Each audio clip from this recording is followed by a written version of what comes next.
This is The Inner Level by Richard Wilkinson and Kate Pickett.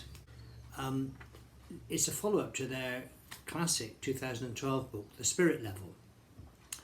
And in that book, in The Spirit Level, what they showed was that the social problems that we know have a social gradient. In other words, they get the problems get worse as you get down the social hierarchy, whether you measure that by income or education or employment.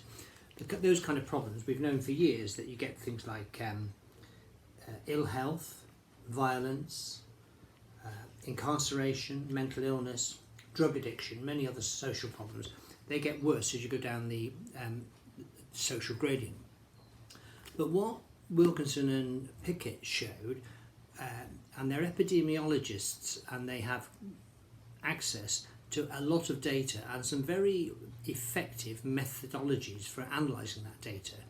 What they showed was that the level of inequality in a society, in other words, the distance, if you like, between the highest incomes and the lowest incomes, the bigger that was, the greater were these problems, these sort of social problems I've just mentioned, for everybody, not just for those down the bottom of the gradient, but actually across the gradient. So in other words, more unequal societies have bigger problems of these social problems, bigger levels of that, than do countries with lesser distance between the highest and the lowest incomes.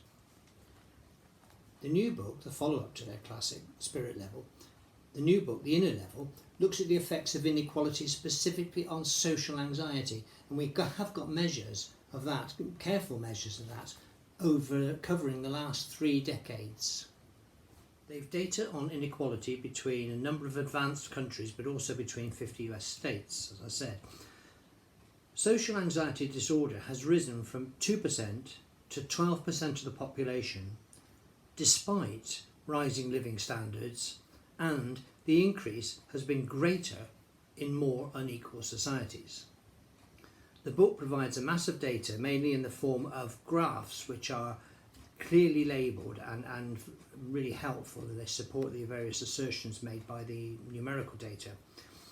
It then goes on to examine a whole range of related issues, and I thought there was some really interesting stuff here. The increase in depression as one response, and as an opposite, the rise of narcissism and self-promotion as consequences, all of them as consequences of lowered self-esteem, and lowered self-esteem is greater in more unequal societies. There's an excursion into anthropology, and there's evidence from hunter-gatherer societies and primatology, and I found it fascinating, particularly that their refutation of the belief that we are by nature aggressively hierarchical. That section on primatology and hunter-gatherers, and how those early societies were in danger of having aggressive males who wanted to dominate, and how they had ways of excluding or getting rid of these characters who threatened the harmony of their kind of cultures, not just the kind of harmony, but actually their effectiveness and their survival. It's absolutely brilliant, and it covers a lot of ground, and it's the inner level. So it's talking about how those findings from the spirit level, how those might be mediated through individuals and through their kind of mental processes and their social processes. Really, really interesting, very encyclopedic, and covers a lot of interesting territory. So obviously from what I've said, you can tell I recommend it as an interesting read.